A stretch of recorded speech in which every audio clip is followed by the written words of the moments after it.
Hello friends, मेरा नाम है रितेश और मैं लेकर आ गया हूँ आपके लिए एक बहुत ही अच्छा सा वीडियो, धमाकेदार भी है। इस वीडियो में मैं आपसे बात करने जा रहा हूँ कि बच्चों को कौन सी बुक्स रेफ़र करनी चाहिए। ठीक है। मैथमेटिक्स में जैसे ढेरों पब्लिकेशंस हैं। पहले इतना नहीं था, लाइक 5 साल 10 साल पहले कम पब्लिशर्स थे, कम ऑथर्स थे, कम ये जो नंबर ऑफ बुक्स आती थी, कम क्वेश्चंस भी थे, राइट। बट अब मैं बताता हूँ आपको कि ढेरों पब्लिकेशंस हैं। मतलब मैं गिन के आपको 10 पब्लिकेशंस के तो नाम बता सकता हूँ जो बुक्स प्रिंट करते हैं। अच्छा, मुझे एक बात बताइए, क्या ये सारे क्वेश्चंस अलग प्रिंट करते हैं? नहीं। क्वेश्चंस इधर से उधर, उधर से उधर, थोड़े बहुत वैल्यूज चेंज होके, नाम वगैरह चेंज करके प्रिंट किए जाते हैं। ठीक है। मेरा आपसे ये कहना है कि instead of rushing towards buying so many books and solving just one और not solving even a single book, I would say you should stick to some particular book. जैसे आप सबसे पहले टेक्स्ट बुक सॉल्व करो। Text book अगर आपकी 3 से 4 बार हो गई और आपको उसकी एक छोटे से छोटे वर्ड का भी मीनिंग पता है और आपको हर एक सम उसमें से सॉल्व करना आता है, तब मैं कहूँगा कि आप मूव कीजिए किसी और बुक पे। ओके, तो कौन सी बुक पे सर, है ना? कौन सी बुक पे? मैं कहता हूँ कि एनसीईआरटी ने 2 बुक्स पब्लिश की है अपने ही डिवीजन में से। तो फर्स्ट है एनसीईआरटी की टेक्स्ट बुक, जो हम सबसे फर्स्ट प्रायोरिटी में रखते हैं कि भाई ठीक है, वो उसके सारे क्वेश्चंस तो हमें आने चाहिए। कहा जाता है कि 60 to 70% जो बोर्ड पेपर है वो उसमें से आता है। ऑलराइट, तो उसके बाद कौन सी सर? एनसीईआरटी अपनी ही पब्लिकेशन में से एक और बुक पब्लिश करती है, वो है एनसीईआरटी के एग्जाम्पलर। आप देख सकते हैं, मैंने रैंडमली चैप्टर 5 का एक एनसीईआरटी का एग्जाम्पलर का जो पीडीएफ है वो ओपन कर रखा है। ये फ्री रिसोर्स है, अवेलेबल है इंटरनेट पे। आप सर्च करेंगे एनसीईआरटी एग्जाम्पलर चैप्टर 5 और चैप्टर 1 और something text book PDF download, आपको पूरा का पूरा मिल जाएगा। तो चलिए देखते हैं किस तरीके से है ये बुक, कैसे बनाई है इस बुक को, क्या डाला है इस बुक के अंदर। तो चलिए अच्छे से समझते हैं। ऑलराइट, अब आपको साइड में आपको जो पीडीएफ है उसका व्यू दिखेगा। इन्होंने सबसे पहले चैप्टर को समराइज कर दिया है। समरी देने के बाद यहाँ पर मल्टीपल चॉइस क्वेश्चंस है। और आपको पता है कि ये साल जो पैंडेमिक का साल है, इसमें सारी स्कूल्स, क्योंकि हमारे पास ऑप्शंस नहीं है, इसलिए हम सारे के सारे टीचर्स जो है क्या कर रहे हैं, एमसीक्यूज में क्वेश्चन पूछे। तो एमसीक्यूज तैयार करने के लिए इससे अच्छा और क्या तरीका? देखते जाइए। यहाँ पे देखिए, एमसीक्यूज पहले 2 एग्जाम्पल्स दे रखे थे, अब काफ़ी सारे क्वेश्चंस दे रखे हैं। ओहो, यहाँ पे है 18 एमसीक्यू, एक चैप्टर के 18 एमसीक्यू। उसके बाद है 1 मार्क क्वेश्चंस, 2 मार्क क्वेश्चंस। ठीक है, देखते जाइए। एक्सरसाइज 5.2 आया है, यहाँ पे काफ़ी अच्छे क्वेश्चंस दिख रहे हैं मुझे। The fee charge from a student from every month. तो मैं कहता हूँ कि टेक्स्ट बुक पूरी हो जाने के बाद आपको एग्जाम्पलर पक्की कर लेनी है, बिकॉज ये दोनों बुक्स एनसीईआरटी खुद पब्लिश करती है, तो इनकी प्रायोरिटी सबसे ज़्यादा। उसके बाद अगर आपको लगता है कि भाई 2 से 3 बार साल भर में मेरी टेक्स्ट बुक पूरी हो गई, हर एक सम मुझे आता है, जैसे ट्राइंगल्स में मैं बात करूँ तो 60 to 70 क्वेश्चन है, क्या आपको वो सारे सम्स आते हैं?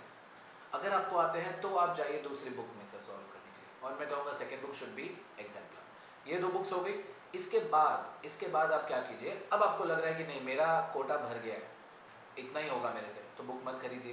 बट आपको ऐसा लग रहा है कि नहीं अभी मैं और भूखा हूँ, ये 2 बुक्स हो गई, 2-3 बार हो गई, मेरा सब हो गया, now rush towards some other reference book. Other reference book में मैं आपको सजेस्ट कर सकता हूँ आर डी शर्मा। ठीक है, आर डी शर्मा का लेटेस्ट एडिशन आप लीजिए, या अपने फ्रेंड्स या कलीग से किसी से भी बोरो कर लीजिए। पुराना एडिशन होगा तो भी चलेगा। पुराने से नए एडिशन में कुछ एक सम्स का ही फ़र्क रहता है। हर साल जो बोर्ड पेपर आता है उसके क्वेश्चंस उसमें ऐड कर दिए जाते हैं। अब बोर्ड पेपर भी अलग अलग बनते हैं बहुत सारे। ठीक है, आप बोर्ड पेपर्स तो नेट पे से भी डाउनलोड कर सकते हैं। तो आई वुड से कि अगर आपको इतना अमाउंट, हेफ्टी अमाउंट नहीं स्पेंड करना हो, तो आप पुराना वर्जन ले सकते हैं। उसके बाद मैं आपको सजेस्ट कर सकता हूँ आर एस अग्रवाल।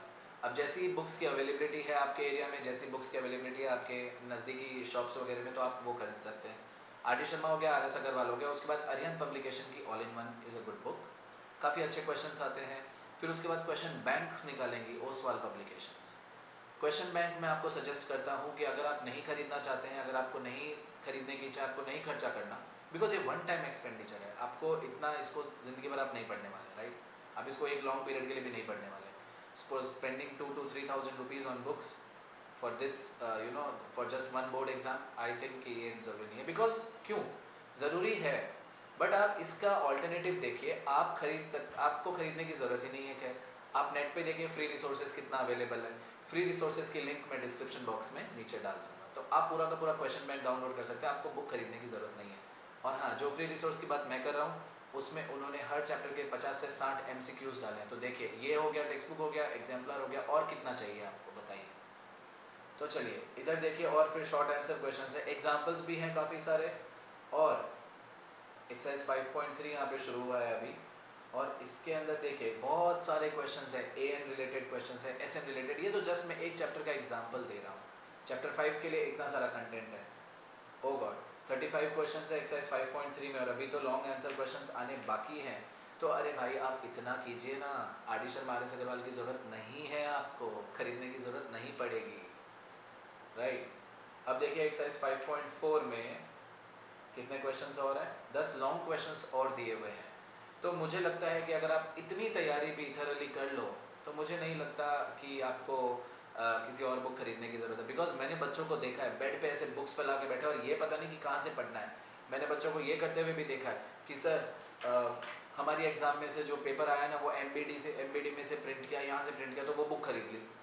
अरे क्या ज़रूरी है कि वो अगली बार पेपर आएगा उसी बुक में से? तो buying more number of books does not make any sense, practising more these questions make sense. तो मैं कहूँगा कि आप ज़्यादा बुक्स के पीछे रश मत कीजिए। सबसे पहले NCERT की टेक्स्ट बुक 2 से 3 बार पक्की कीजिए, NCERT के एग्जाम्पलर आप पक्का कीजिए। उसके बाद अगर टाइम बच जाए तब आप जाइए किसी और बुक की तरफ। आपको लगता है कि सर एग्ज़ाम में ये क्वेश्चन आया था और वो तो आर.डी. शर्मा में है, तो ऐसी बात नहीं है। सारे कॉन्सेप्ट्स पहले टेक्स्ट बुक में से निकलेंगे, उन कॉन्सेप्ट पे सम्स बनते हैं। No doubt RD. शर्मा में, RS अग्रवाल में थोड़ी वैरायटी ज़्यादा होगी, या थोड़े और ज़्यादा क्वेश्चंस होंगे, और उनमें से कोई पर्टिकुलर आपके टीचर्स ने ले लिया एग्जाम में, बट प्रायोरिटी इसकी ही रहेगी। और सम पक्का करने से अच्छा है कॉन्सेप्ट पक्का करना। एक सम पक्का करोगे तो एक सम ही आएगा, एक कॉन्सेप्ट पक्का करोगे तो उसके जैसे 100 सम्स आपको आ जाएंगे। So I hope you like this video. और मैंने पेरेंट्स और बच्चों दोनों के ही डाउट्स जो होते हैं कि बुक्स कौन सी खरीदे, कौन सा रेफरेंस बुक खरीदे, बच्चों को प्रैक्टिस, बच्चे प्रैक्टिस नहीं करते फिर क्या फ़ायदा।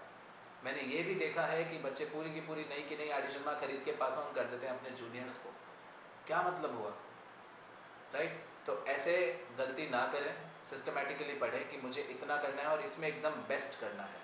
Okay, I hope you like this video and found it very informative as well as useful. And अगर आपको वीडियो पसंद आता है तो प्लीज़ वीडियो को लाइक कीजिए, चैनल को सब्सक्राइब करना मत भूलिएगा। अगर आप पुराने हैं तब तो ठीक है, बेल आइकन को हिट कर दीजिए। अगर आप नए हैं तो प्लीज़ सब्सक्राइब कीजिए, सो दैट मैं जो ये वीडियोस लेके आता हूँ, बड़े काम के वीडियोस लेके आता हूँ, वो आपको नज़र आ जाए। तो चलिए मिलते हैं, मैं लेकर आता हूँ आपके लिए एक और ऐसा इन्फॉर्मेटिव वीडियो। तब तक बने रहिए मैथमेटिक्स ब्लॉग्स के साथ। Thanks for watching.